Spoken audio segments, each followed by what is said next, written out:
Hola, buenas noches, bienvenidas y bienvenidos. Esto es Vindictas, la serie de TV UNAM que recupera, que reposiciona, que restaura lo que el tiempo, lo que un canon demasiado cerrado se encargó de invisibilizar, y se trata del trabajo de escritoras notables. Hoy vamos a abordar una novela que es un referente, La cripta del espejo, de Marcela del Río, que aborda un tema muy manoseado, el 68, pero desde otras ópticas, desde otros lugares, desde voces subalternas. Voy a platicar, voy a tener un enlace a través de Zoom con la prologuista de la novela, que es Lola Horner. Así que vamos a platicar de esta novela que cierra este episodio, esta serie de Vindictas, escritoras, y después vendrán otras tantas Vindictas de otras disciplinas. Pero mientras tanto, sé muy bienvenido, sé muy bienvenida. Esto es Vindictas.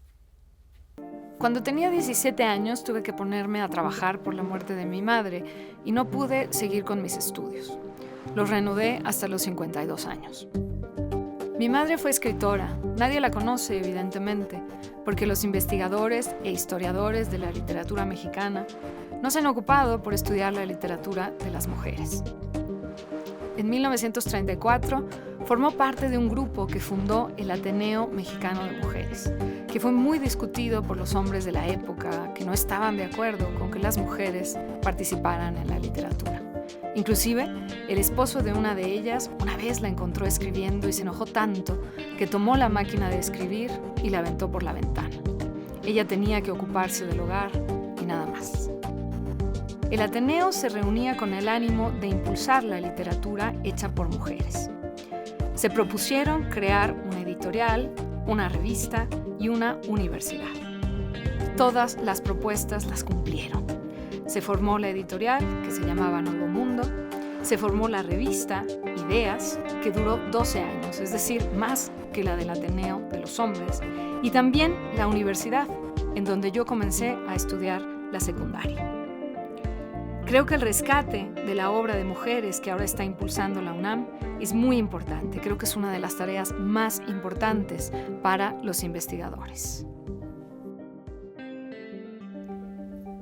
Ahí tuvimos una pequeña probada de la voz de Marcela del Río, la autora que hoy nos ocupa. Y para hablar de esta novela, La cripta del espejo, estoy enlazada con Lola Horner, quien está en Guanajuato y se conecta a través de la computadora y de la tecnología. Lola, muchas gracias por estar aquí en Vindictas para hablar de este portento de novela, La cripta del espejo. ¿Cómo estás? Muy bien, muchas gracias a ti, gracias por invitarme y gracias al auditorio que nos está viendo en estos momentos. Debo decirles a ustedes que Lola Horner es la prologuista de esta novela, de La cripta del espejo. Lola es narradora, es traductora y también es doctora en letras. Y ella escribió el prólogo y más que eso es una gran lectora de Marcela del Río. Así que vamos a platicar un poquito, Lola. ¿Por qué no nos das algunas pistas para conocer así en breves pinceladas a Marcela del Río, de su vida, de su biografía, de su escritura? Fíjate que la verdad es que tiene una vida muy interesante porque es uno de estos personajes que hizo muchas cosas. Viene de una familia donde estuvo en cercano contacto con el arte y con la literatura desde muy chiquita. Su mamá es una de las fundadoras del Ateneo de Mujeres, pero pierde a su mamá muy pronto. Ella es todavía adolescente cuando su mamá fallece y entonces eso la obliga a ponerse a trabajar y tiene todo tipo de trabajos, cubre muchos oficios y va a entrar después, ya casada, a la Facultad de Filosofía y Letras de la UNAM, donde va a empezar a entrar en el tema de la cuestión académica, ¿no? Y luego se va a ir a Estados Unidos y en Estados Unidos va a hacer, sí, a doctorarse, a hacer el PhD, etcétera.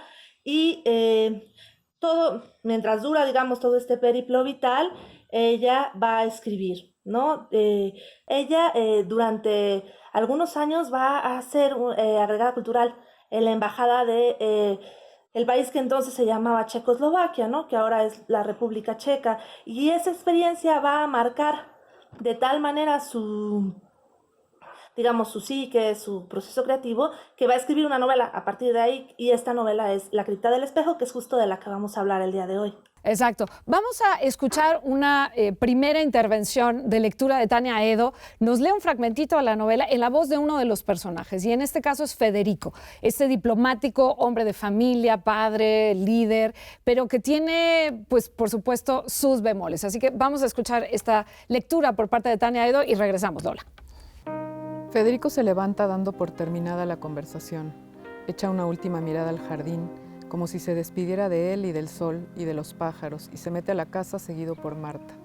Gustavo queda solo, se quita el saco. Su insomnio ha sido infructuoso. Tendrá que inventar una buena estratagema si quiere adelantar su llegada a Praga. 8 meses de espera lo familiarizarán con Tántalo. Ya no soporta ni a los cuates, la comida le cae mal, las chavas lo aburren. Es como vivir metido en la pesadilla de otro. Ha comenzado a perder el contacto con la realidad. Masturbación intelectual que lo va conduciendo a la misantropía. Bueno, ahí fue nuestro primer vistazo, digamos, a esta novela de Marcela del Río. Lola, para que tengamos un contexto todos, ¿no? Tanto aquí en el foro como en casa, quienes nos están siguiendo en esta transmisión especial, digámoslo así, ¿de qué se trata la novela muy a grandes rasgos? Mira, haciendo un resumen bien breve, la novela es la historia de una familia que justamente se va siguiendo al patriarca familiar, que es Federico, como embajador a la República Checa, en ese momento llamada Checoslovaquia, a principios de los años 70. Federico viene de haber sido defenestrado en política, cayó en desgracia y lo mandan directamente a Checoslovaquia, y lo siguen su esposa Marta, la empleada doméstica que se llama Cayetana, a quien nadie le pregunta nada, nomás se la llevan, y su hijo Gustavo los alcanza después, ¿no? Entonces se empiezan a ver como todas estas fricciones entre los personajes familiares y cómo la estructura de la familia empieza a desbaratarse, en unos años que además son una época de mucho cuestionamiento de todo tipo de instituciones, ¿no? Donde se está desbaratando un poco el mundo, ¿no? De alguna forma con el 68. La novela se ubica ya post-68, pero post muy reciente. Pero creo que lo planteas muy bien y señalas un punto que quisiera destacar, Lola, y es que la novela se compone de 4 voces fundamentales y cada una de las cuales va, digamos, sosteniendo una especie de, pues no sé si decir monólogo, pero algo parecido. Cada uno va por voy derecho y no me quito. Cada quien va hablando de su vida y su experiencia. ¿Lo dije bien? ¿Coincidirías con esta apreciación? Bueno, lo que sin duda hay son 3 discursos diferentes escritos de manera muy distinta, ¿no? Por un lado tienes a Marta, que es la esposa, son, digamos, los que hablan en primera persona, a Cayetana, la empleada doméstica, y a Gustavo, el hijo, ¿no? Y estos se van a ir entretejiendo justamente como los afluentes de un río, ¿no? Es una novela río. En un principio el título tenía que ver con eso, con el Molava, ¿no? Que es el río que cruza Praga, que es donde ocurre la mayor parte de la acción de la novela, y cada una de las palabras de los personajes van fluyendo, ¿no? Y me parece que eso es de lo más atractivo dentro del libro, no sé si coincidas conmigo. Sí, totalmente. Y el cuarto personaje que yo mencioné, Federico, en efecto, él no habla en primera persona, más bien es un narrador el que va presentando los hechos de Federico, y sabemos de él más bien por lo que no se dice, porque este tipo se la pasa dando órdenes a todo el mundo, y los demás personajes son los que van reaccionando desde las vísceras, desde la emoción, la decepción, el entusiasmo, la esperanza, el desencanto, en fin, son estos 4 personajes en torno a los cuales se arma una novela que no es sencilla justo por esta polifonía, ¿no? Claro, es una novela que es un reto y en algún sentido también es un acertijo, ¿no? Podría leerse cada uno de los discursos de los personajes por aparte y eso ya te daría para una novela en sí mismo. O sea, y lo que es muy interesante, y me gustaría hablar un poquito más de esto después de la lectura, es cómo el personaje de Federico realmente solamente lo vamos a conocer a través del reflejo de los otros, ¿no? Exacto, y eso es bien interesante a nivel narrativo, ¿no? Y vamos a escuchar una lectura, como bien señalas, una lectura más en esta sí, claramente en la primera persona, en la primera voz de Gustavo. Gustavo, que es este hijo, este chico que primero llega con una gran ilusión, desbocado y desbordado, y después se encuentra con la realidad y tiene que matizar y tiene que corregir, en fin, como nos pasa a todos. Entonces vamos a escuchar, si te parece, Lola, esta lectura en voz de Gustavo. Ser alumno de la embajada norteamericana no me hace ninguna gracia. Me coloca en una circunstancia difícil. Ningún checo tendrá confianza en mí. Creerán que pertenezco a la esfera imperialista. ¿Cómo hacerles ver que creo en los postulados del socialismo y del comunismo y en que necesitamos pasar, como afirma el materialismo dialéctico, por la etapa en la cual cada individuo de nuestra sociedad reciba una remuneración acorde a su trabajo, para alcanzar la otra en la que cada uno reciba según sus necesidades, sin que importe la desigualdad de capacidades con que se haya nacido? Bueno, pues ahí estuvo otro mínimo fragmento en voz de Gustavo, que para mi gusto es el personaje más fascinante de la novela. Todos tienen por supuesto, su complejidad y sus divergencias con los otros, pero Gustavo me parece un gran personaje.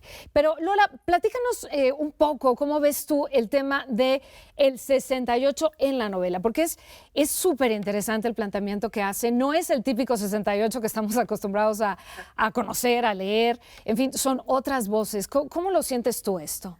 Mira, me parece muy interesante por la manera en la que retrata el choque generacional que hubo, ¿no? Entre una generación formada con unos lineamientos de autoridad muy verticales, que es la generación del padre, ¿no? Que es Federico, y una generación que está buscando otra cosa, que está haciéndose preguntas, que no tiene respuestas realmente, pero que está propiciando, ¿no? Una especie de cambio de paradigma. Y en ese sentido, Gustavo es la voz de esta segunda generación, ¿no? Entonces, dentro de la polifonía de la que hablábamos, la manera en la que Gustavo dialoga o se pelea con el padre, pues es también una muestra del entusiasmo y de la ilusión que tenía esta generación de jóvenes en el momento que de verdad pensaban que iban a cambiar el mundo, ¿no? Y que eso es al mismo tiempo muy invitador a la novela porque pues todos hemos sido jóvenes, todos hemos sido adolescentes y de una o de otra forma hemos pasado por este entusiasmo desbocado por los ideales, ¿no? Y sin embargo Gustavo tiene también este otro costado cuando se enfrenta a la realidad y cuando realmente está viviendo en Checoslovaquia, en la entonces Checoslovaquia, y de pronto dice, ¡zas! Esto no es necesariamente lo que me habían vendido.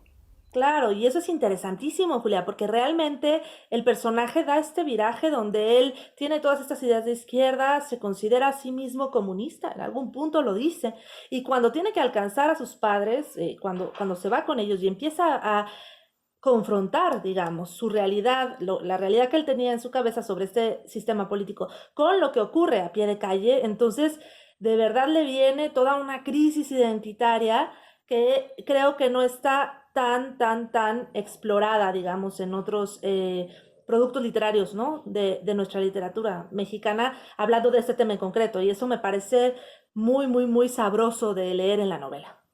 De acuerdo. Gustavo tiene un arco dramático, por decirlo así. Empieza en un lugar y termina completamente en otro paisaje emocional, intelectual, de aspiraciones, de búsqueda. Vamos a ir a un pequeño corte, Lola, pero cuando regresemos me gustaría que platicáramos un poco de el vaivén entre el mundo político externo, digamos, formal, y la política interna, puertas adentro de la casa, que también hay una vida política ahí. Vámonos a un pequeño corte y ahorita regresamos porque hay mucho más de Vindictas, la cripta del espejo.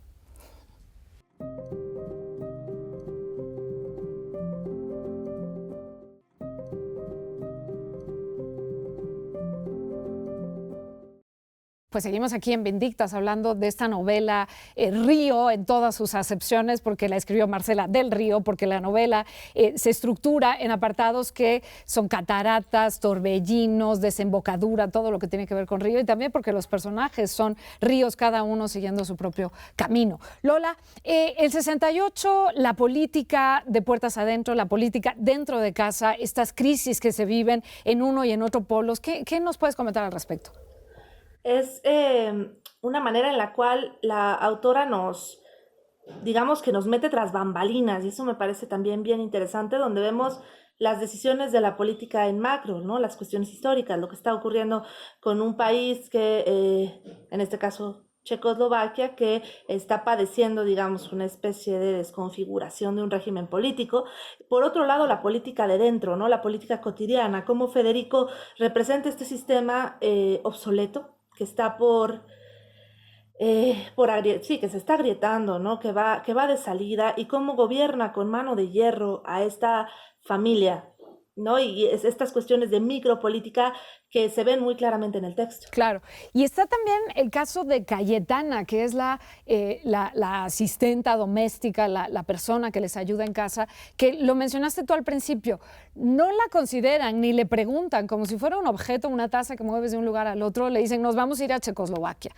Y está la voz de ella muy presente en la novela, también como me lleva pues también a un cuestionamiento de qué tanto ha cambiado. La novela no parece tener tantos años de haberse publicado, se publica en el 88 y es simbólico, ya nos dirás por qué, pero también está presente esto. Entonces hay muchas voces conformando esta resquebrajadura que tú mencionas, Lola, porque la novela se publica en el 88, un año antes de la caída del muro de Berlín.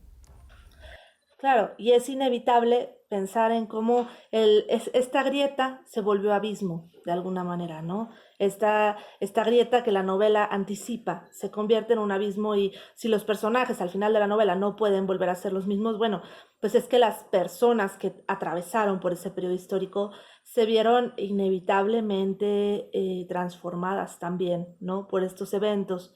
En el caso de Cayetana es muy fuerte porque yo siento que esa parte es de lo que menos ha cambiado. Creo que todavía el uso y el abuso del poder hacia estos seres subalternos, que son las empleadas domésticas que hacen que mucho de la vida cotidiana funcione, sigue siendo una constante en gran parte de la sociedad mexicana, ¿no? Lola, vamos a escuchar otra lectura, otra vez en voz de Gustavo, de este personaje poliédrico. Vamos a verla.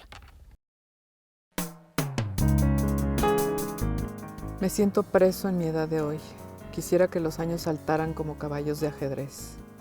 Ya estoy divagando otra vez, como siempre que me pongo a escribir el poema de su puto padre, que se me escapa por las venas y no sé por dónde se me sale, del puño, pero no del cuerpo. Me baila, me danza adentro, se cubre de velos como una sherezada, para escurrirse otra vez mezclado con mis glóbulos hasta diseminarse por mis miembros e impedirme asirlo. Pero no me levantaré de esta silla hasta escribirlo. ¡Qué demonios! Ahí volvimos a escuchar a Gustavo en voz de Tania Aedo. Lola, la novela es circular, tú lo señalas en el prólogo en alguna medida. ¿Por qué dices que es circular? ¿A qué te refieres? Porque ya dijimos que los personajes no son los mismos, empiezan siendo A y terminan siendo A más uno o A B o no sé cómo llamarlos. ¿A qué te refieres con que es circular? Justo a que a nivel de trama, la novela da, digamos, da cuenta de un periplo en donde comienza con la expulsión, por llamarlo de alguna manera, de Federico hacia Europa y termina con el retorno de la familia, de esta familia que se ha visto totalmente modificada a México. Entonces ahí se cumple un círculo, ¿no? En ese sentido, a nivel de las acciones de lo que ocurre en la trama, podemos ver cómo vuelve de alguna manera donde empezó, pero claro que ya donde empezó no existe. Ese lugar es un vacío, ese lugar explotó de alguna forma, ¿no? Ese lugar ya no tiene que ver, ya no corresponde con la realidad interna de los personajes, con lo cual hay un diálogo de nuevo entre el afuera y el adentro.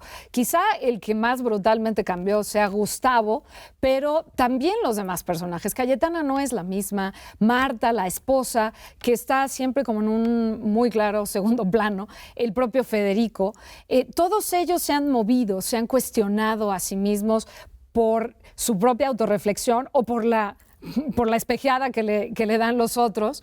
Y esta novela, comentábamos en el bloque anterior, que prefigura la caída del muro de Berlín. ¿Cómo lo sientes tú? ¿Qué podrías tú abundar en este sentido? Sí, de alguna manera la novela lo que anuncia es que el sistema está en crisis y que está por caer, ¿no? Obviamente no habla de la caída del muro como tal, pero sí hay este vaticinio de que las cosas no pueden seguir siendo como son, que en algún momento algo va a tener que cambiar, ¿no? Cómo les cambia a los personajes por dentro. Entonces eso es muy interesante porque comenzamos con cambios de fuera que van hacia adentro de los personajes y después los personajes por dentro cambian y eso es el anuncio de algo que se va a mover en el afuera, ¿no? Qué bien lo planteas, qué interesante, y me atrevo a jalar una reflexión del momento actual en el que estamos. Han cambiado las condiciones de fuera, sabemos que es temporal, pero no sabemos qué tan temporal es. Nosotros estamos cambiando por dentro, no sabemos qué tanto se va a modificar lo que estábamos acostumbrados a vivir después de esta crisis, después de esta pandemia. Solamente lo dejo ahí apuntado porque la literatura suele anticipar muchas cosas porque se mete con lo más interior de los seres humanos. Los escritores de alguna forma conectan y eso pues probablemente lo vamos a ver también modificado hacia afuera, ¿no, Lola? Si te parece, vamos a escuchar una lectura y ahorita nos comentas, en voz de Cayetana, en este caso, de la empleada doméstica que acompaña a la familia Checoslovaquia y que tiene muchos cimbreamientos, digámoslo así. Vamos a escuchar la lectura. Entonces así pasaba la vida. Un día me iba a la linterna mágica, otro día pues a un lado y otro, pero siempre con mucho sacrificio por no tener con quién ir. Yo sola ni se me antojaba, pero la señora me obligaba a salir. Aunque no quisiera, a veces de plano me quedaba todo el día dormida en mi cama. ¿Qué chiste podría encontrarle a pasear yo sola? Bueno, a veces iba con la niña, pero estaba tan chiquita que todavía no era compañía para mí. Ni me entendía, ni me hablaba, ni nada. Y así, con esos días tan tristes, sin sol, porque casi nunca había sol, solo en el verano. Pues acabamos de oír ahí la voz de Cayetana con este entonces, con estas repeticiones, con este vocabulario muy parco, pero que sin duda nos da al personaje. Lola, te corté un poco, perdóname porque íbamos a la lectura. Esa reflexión sobre la pandemia, ¿qué te lleva a pensar? Se ha hablado de que estos días nos recuerdan muchísimo a 1984 de George Orwell con la omnipresencia de esta vida, digamos, comunitaria. ¿Qué te lleva a ti a pensar esta novela en función de la pandemia que estamos viviendo? Bueno, a ver, sin duda hay una cuestión con la vivencia emocional del tiempo, ¿no? Los personajes están viviendo el tiempo y viviendo la historia, pero no hay una conciencia en el presente de que la historia es lo que nos está cayendo encima, porque no puede haberla. Es decir, vivimos día a día y vamos haciendo lo mejor que podemos, ¿no? Y en ese punto donde la emoción se encuentra de frente con el acontecimiento histórico, bueno, yo creo que eso refleja sin duda mucho de lo que nos está pasando ahora, ¿no? Que estamos en un aislamiento físico, pero no digital. Justamente esta entrevista la tenemos a través de las pantallas, ¿no? Y cómo es un buen momento para mirarnos en los reflejos de estas obras de arte que nos pueden aportar muchas claves sobre la sobrevivencia emocional, sobre cómo aguantar escenarios de crisis, ¿no? También. De acuerdo, pienso en el ensayo sobre la ceguera de José Saramago, en La peste de Camus. Ahí está la literatura, siempre con una voz potente y siempre hablando de las entretelas y por tanto siempre nos podemos encontrar ahí. Lola, yo quisiera que nos hablaras un poco, tú has hecho un señalamiento muy oportuno sobre el concepto de estos libros de Vindictas, el diseño de los libros, el precio que tienen para el auditorio. Además, ahora los tenemos en lectura en línea. Entonces, ¿qué nos puedes comentar al respecto? Bueno, primero que nada decir que los libros están en lectura gratuita en línea por tiempo limitado, que lo pueden buscar en libros.unam.mx y que ahí los pueden leer, que también están disponibles para su compra en físico y en libro digital. Y cómo la intención de la colección justamente es acercarnos a estas grandísimas autoras a través de un diseño fresco, a través de precios muy accesibles, porque lo que queremos es que podamos apropiarnos de ellas, que como lectores podamos hacerlas nuestras, tenerlas como parte de nuestra familia también, de nuestra familia literaria, ¿no? De alguna manera. Qué bonita manera de plantearlo, Lola, sin duda. Y son parte también de nuestra genealogía. Como escritoras, también habíamos buscado madres y abuelas literarias y estaban bastante ausentes. No las conocíamos, no las podíamos leer. Pero ahora tenemos esa posibilidad en Vindictas de leerlas en línea gratis y tenemos muchas posibilidades también a partir del libro impreso y demás. Así que, pues, esta novela de Marcela del Río, La cripta del espejo, se suma a esta genealogía, digamos, femenina. No sé si la expresión sea la más exacta, pero sí a estas madres y abuelas. Si te parece, vamos a escuchar una última lectura. En este caso es la voz de Marta, la esposa, la madre de familia que habla en La cripta del espejo. Ahorita volvemos, Lola. Marta termina de quitar el último tronco al dique, dando rienda suelta al manantial que fluye ya sin obstáculos. Ella misma da cuerda a su tristeza. ¿Cómo puede decir que la quiere y cuando ve que está parada sobre arenas movedizas, darse media vuelta y dejarla hundiéndose y esperar que salga a flote sola? Se habla en círculos y repite las palabras mentalmente, con la persistencia enajenante de un disco rayado en una pesadilla, una vez y otra, incansablemente. Me dejas sola cuando más te necesito. Solo estás conmigo los días soleados y cuando se nubla el horizonte, cuando ves que se acerca una tormenta, te vas y me dejas debatiéndome para que me enfrente a ella inerme, para que la venza yo sola. ¿Ese es su amor? Pues estas lecturas que, digamos, toman mínimos fragmentos para incitarnos el apetito de leer La cripta del espejo. Espero que estén funcionando para ti que nos estás viendo en tu casa, en tus pantallas, no sé dónde nos estás acompañando. Pero Lola Horner, ha sido un gran gusto platicar contigo, que nos ilumines zonas no muy evidentes de esta novela y que nos traigas también una reflexión interesante sobre la pertinencia de la novela hoy, porque no es que la novela se publicó en 88 y por eso es importante, la novela sigue siendo pertinente hoy, ¿no es cierto?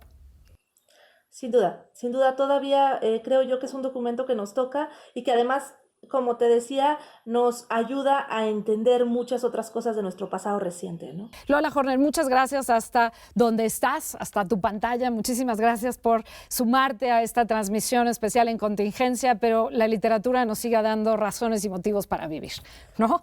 Muchas gracias a ti, Julia, gracias al auditorio que nos está mirando y bueno, invitarlos a seguir leyendo y a seguir buscando este sentido en lo que hacemos, en lo que leemos, en lo que vemos en momentos complicados, ¿no? Exactamente. Muchas gracias, Lola, de nuevo. Gracias a Tania Aedo. Muchas gracias a todo el staff de TV UNAM, que en condiciones extraordinarias ha estado pues poniendo todo de sí, la mejor de las actitudes y todos sus conocimientos y la maestría que tienen para hacer televisión, para que podamos llevar a cabo estas transmisiones que tienen un grado de dificultad adicional, pero sobre todo muchas gracias a ti por acompañarnos en esta primera temporada de Vindictas Escritoras, que va a tener después otros episodios, se van a ir sumando más escritoras, más libros, más novedades. Más adelante te podremos informar de esto. Mientras tanto, te pido que te mantengas pendiente de las redes @TVUNAM para que sepas qué otras temporadas vienen de Vindictas, porque se van a sumar, como habíamos comentado, otras disciplinas: